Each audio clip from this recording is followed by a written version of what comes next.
साहब जब सब पर कर रहे हो तो थोड़ी नजर इनायत यहां भी कर दो।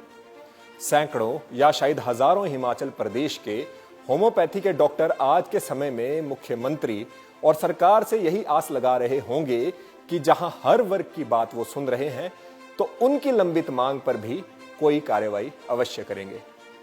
जहां एलोपैथी और आयुर्वेदिक पद्धति हिमाचल प्रदेश में अच्छे से फल फूल रही है, तो होम्योपैथी वालों द्वारा ऐसा क्या कर दिया गया कि विधायकों, मंत्रियों और यहां तक मुख्यमंत्री से भी असंख्य बार मिलने के पश्चात भी उनकी मांग का कोई इलाज नहीं हो पा रहा।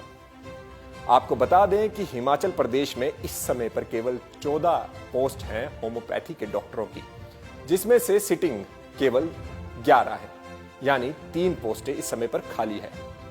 ये आखिरी बार 1997 में बढ़ाई गई थी। प्रदेश का इकलौता होम्योपैथी कॉलेज सोलन के कुमारहट्टी में है, जहां करीब 75 सीटें हैं। इनमें से 48 हमारे राज्य के बच्चों के लिए आरक्षित है। थोड़ी ही खोजबीन करनी पड़ेगी आपको ये जानने के लिए कि होम्योपैथी का इलाज बहुत सस्ता पड़ता है, परंतु यहां केवल ये बात करें इसका कोई फायदा नहीं। प्रश्न पहला ये है कि जब प्रदेश सरकार द्वारा होम्योपैथी की पोस्टें ही नहीं निकाली जानी है, तो फिर बच्चे होम्योपैथी पढ़े क्यों? भविष्य बर्बाद करने के लिए। हिमाचल में मात्र होम्योपैथी की 14 डिस्पेंसरीज हैं, जिसमें अभी तक 11 ही होम्योपैथी डॉक्टर कार्यरत है। लेकिन हिमाचल में एक ही मेडिकल कॉलेज है जिसमें 75 डॉक्टर हर साल पास आउट होकर निकलता है। लेकिन जो 1997 के बाद एक भी नई पोस्ट नहीं निकाली गई। 1997 में मात्र 14 ही होम्योपैथिक डिस्पेंसरीज खोली गई थी। उसके बाद होम्योपैथी के लिए नई कोई डिस्पेंसरी ओपन नहीं की गई है। हिमाचल में 1997 के बाद कोई भी हिमाचल जो होम्योपैथी डॉक्टर्स है उनकी नियुक्ति नहीं की गई है। 1997 में जो 14 डिस्पेंसरी आयुर्वेदिक थी और 14 ही जो न्यू क्रिएशन की गई थी पहली बार 1997 में 14 डिस्पेंसरी होम्योपैथी एंड 14 आयुर्वेदा। अगर हम बात करें कहाँ आयुर्वेदा आज 1400 के करीब पहुंच गया है और होम्योपैथी 14 डिस्पेंसरी पे है। और हिमाचल की बात करें तो 1500 डॉक्टर जो है हिमाचल में रजिस्टर्ड है और एक कॉलेज है जहां से हर साल कम से कम 75 से 100 बच्चा जो है हर साल रजिस्टर्ड हो रहा है हिमाचल में। कि मैं फिर से यही कहना चाहूंगी कि सर हिमाचल सरकार जो है वो होम्योपैथी की ओर ज्यादा ध्यान दे और जो हमारे लिए जो 1500 डॉक्टर जो बेरोजगार है उनके लिए रोजगार प्रदान किया जाए। हालांकि यहां यह कहना कि सरकार ने बिल्कुल इसके बारे में नहीं सोचा गलत होगा। नवंबर 2019 में हुई कैबिनेट बैठक में हिमाचल में एक आयुर्वेदिक और एक होम्योपैथिक एम्स स्तर का अस्पताल खोलने पर मंत्रिमंडल ने मंजूरी दी थी। तब वर्तमान के विधानसभा अध्यक्ष विपिन सिंह परमार प्रदेश के स्वास्थ्य मंत्री थे, परंतु समय के साथ यह मंत्रिमंडल का निर्णय ठंडे बस्ते में चला गया। अभी ये कैबिनेट मंजूरी कब धरातल पर उतरेगी कोई नहीं कह सकता। हिमाचल गवर्नमेंट ने पिछले 3 साल पहले एक घोषणा की थी कि हिमाचल में आयुर्वेदिक और होम्योपैथिक हॉस्पिटल एम्स लेवल के बनाए जाएंगे, लेकिन वो भी अभी तक फाइलों में ही दबा हुआ है। चलिए एक बात और यहां मान लेते हैं कि होम्योपैथी की डिमांड नहीं है, पर आंकड़े हमें कुछ और बताते हैं। हमने कुछ होम्योपैथी डॉक्टरों से उनके क्लिनिक में बात की, तब हमें बताया गया कि औसतन दिन में 20 से 50 लोग उनके पास अपना इलाज करवाने के लिए आते हैं।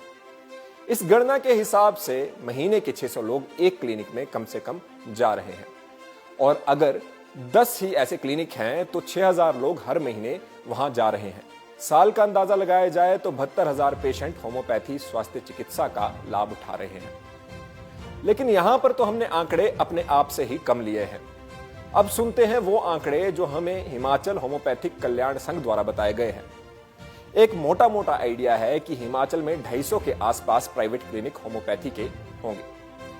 अब इस आंकड़े के हिसाब से औसतन 10 लोग भी यदि हर क्लिनिक में जाते हैं तो 2500 लोग हर दिन होम्योपैथी से स्वास्थ्य लाभ लेते हैं, यानी महीने के 75,000। इस समय पर हिमाचल में 1300 के आसपास होम्योपैथी के डॉक्टर्स और रजिस्टर्ड मेडिकल प्रैक्टिशनर्स हैं।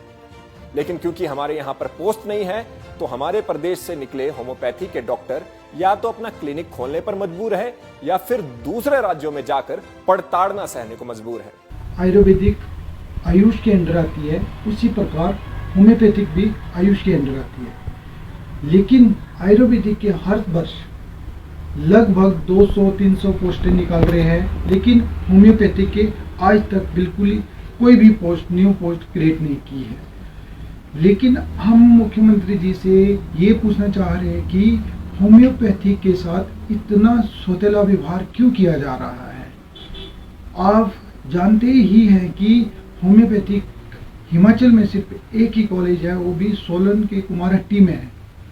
उसमें से हर वर्ष 75 स्टूडेंट उत्तीर्ण होते हैं, जो कि अपनी सेवाएं पंजाब, हरियाणा, यूपी, महाराष्ट्र ऐसे स्टेटों में देते हैं और अपना जीवन व्यतीत करते हैं। उसमें 10 से 15 हजार 20 हजार की नौकरियां मिलती है, जो पैसे मिलते हैं, उससे अपना जीवन व्यतीत कर रहे हैं। अब आप अगर गांव की बात की जाए तो गांव में ऐसी डिस्पेंसरी खोल दी है जहाँ की डॉक्टर है ही नहीं, जहाँ की एक नर्स के ऊपर स्टाफ चल रहा है, एक नर्स के सहारे पूरा पीएससी चल रहा है, एक पीएन के सारे डिस्पेंसरियाँ चल रही है। हमारा विषय ये नहीं है कि हमारे को जॉब दी जाए, हमारा विषय ये है कि लोगों को अच्छी स्वास्थ्य सुविधा दी जाए ताकि लोगों को दूर कहीं जाने की जरूरत ना पड़े। जैसे इस वीडियो में कुछ देर पहले ही हमने कहा था कि चलो मान लेते हैं कि होम्योपैथी की हिमाचल में डिमांड ही नहीं है, लेकिन दुनिया में दूसरी सबसे ज्यादा फॉलो होने वाली स्वास्थ्य पद्धति के लिए यह मान लेना कहीं सही नहीं होगा। पड़ोसी राज्यों की बात करें तो पंजाब में 180, हरियाणा में 112, उत्तराखंड में 136 और इसके अलावा गुजरात में 620 व बिहार में 500 होम्योपैथी के सरकारी प्रैक्टिशनर्स हैं, परंतु हिमाचल में केवल 11। फिर बताते चलें कि होम्योपैथी का इलाज बाकी इलाजों से सस्ता पड़ता है, यानी अगर सरकार इनके लिए पद सृजित करती है तो लोगों को दवाइयां भी और सस्ती मिलेगी, इलाज भी सस्ता हो जाएगा और सरकार की वाहवाही अलग। हमने प्रयास किया कि कुछ लोगों से बात की जाए, कुछ लोगों को यहां जोड़ा जाए जिन्होंने होम्योपैथी द्वारा अपना सफल इलाज करवाया हुआ है। सुनिए वो लोग क्या कहते हैं। 2006 से मैं यूरिक एसिड की प्रॉब्लम से ग्रसित था। मेरा यूरिक एसिड जब मैंने चेक करवाया तो पता लगा वो 10 से ऊपर था और ये स्थिति बहुत नाजुक हो गई थी। हॉस्पिटलों के चक्कर लगाने पड़े और बहुत सारी दवाइयां खाई, लेकिन कोई फर्क नहीं पड़ रहा था। जब तक दवाई खा रहे थे तब तक ठीक था, लेकिन उसका कोई परमानेंट इलाज नहीं था। 2018 में मुझे पता लगा कि इसका होम्योपैथी में कोई बहुत बढ़िया इलाज है, तो मैं होम्योपैथी में कंसल्ट किया। तो मुझे लगभग मैंने 3 महीने होम्योपैथिक की दवाई खाई और उसके बाद आज 2022 आ चुका है और मैं बिल्कुल ठीक हूँ। मुझे कोई भी अब यूरिक एसिड की प्रॉब्लम नहीं है। मैं संजय शर्मा, आयु 53 वर्ष, पिछले 10 वर्षों से रूमेटिक अर्थराइटिस का पेशेंट हूँ। मैंने पिछले 9 वर्षों से एलोपैथिक से ट्रीटमेंट लिया। 40 हॉस्पिटल नोएडा, चंडीगढ़ इत्यादि से इलाज चलता रहा, परंतु स्टीरॉइड से मेरे पेन को दबाते रहे, जिससे शरीर दिन प्रतिदिन कमज़ोर एवं जुड़ता चला गया और बिस्तर से 3 से 4 महीने तक सोया रहा। मुझे टॉयलेट जाना होता तो उठा कर ले जाते थे। मुझे किसी ने कहा कि आप होम्योपैथिक डॉक्टर से दिखाओ। पिछले 8 महीनों से ट्रीटमेंट ले रहा हूँ और आज से पहले से ज़्यादा ठीक हूँ। मेरे को बहुत टाइम से, मतलब 1 ईयर या इससे ज़्यादा ही टाइम हो गया होगा, तो मेरे को स्किन की प्रॉब्लम थी बहुत ज़्यादा वाली। मतलब मेरा सोना वगैरह मतलब मुश्किल हो गया था, मैं मतलब एक जगह बैठना भी मुश्किल हो गया था स्किन प्रॉब्लम की वजह से। और उसके बाद मेरे को कोई भी दवाइयाँ असर नहीं कर रही थी। मतलब मैंने बहुत जल्दी की दवाइयाँ ट्राई की पर उससे कोई असर नहीं हो रहा था मेरे को। फाइनली मैंने होम्योपैथी में ट्राई किया, तो वहाँ से मेरे को अभी मैं मतलब आप मेरे को देख सकते हो फिट एंड फाइन हूँ, मस्त मतलब बोल रही हूँ, तो मतलब बहुत अच्छा रहा। और मतलब दवाइयाँ से मेरे को कोई साइड इफेक्ट भी नहीं थे उसके। मेरा बेटा दीक्षित शर्मा है, ये काफ़ी टाइम तक बीमार रहा। काफ़ी जो इसकी प्रॉब्लम थी वो गठिए की थी, जिसमें फ्लूइड बहुत ज़्यादा था। मतलब मैं काफ़ी ज़्यादा मतलब शिमला में भी गई और उसके बाद मैं आईजीएमसी शिमला रही, काफ़ी टाइम इसको वहाँ चेकअप करवाया। फिर उसके बाद मैंने पीजीआई से इसका रूटीन चेकअप करवाया, वहाँ से भी कोई मुझे रिस्पांस नहीं मिला। डॉक्टर ने मुझे यही कहा कि कम से कम आपको 4-5 साल लगेंगे मतलब होम्योपैथी की तरफ मेरी सिस्टर हैं। 1 महीने के अंदर मुझे रिजल्ट मिलना शुरू हो चुका था, जो कि मुझे एलोपैथिक से बिल्कुल भी नहीं। ये तो अवश्य है कि एलोपैथी दुनिया में सबसे ज्यादा फॉलो की जाने वाली पद्धति है और भारत में आयुर्वेद को किसी पहचान की आवश्यकता नहीं है। लेकिन हाँ, होम्योपैथी का इलाज में विश्वास रखने वाले भी भारत में कम नहीं है। अब देखना यह है कि क्या जो पिछले 20 सालों से ज्यादा में नहीं हुआ वो ये सरकार कर पाएगी, अपने इस कार्यकाल में अपने वादे को पूरा कर पाएगी, या फिर एक दफा दोबारा होम्योपैथी डॉक्टर और इसकी पढ़ाई करने वाले या तो प्राइवेट प्रैक्टिस या फिर दूसरे राज्यों में जाकर पड़ताड़ना सहने को मजबूर होंगे।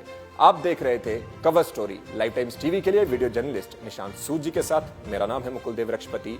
जय हिंद, जय भारत, जय हिमाचल।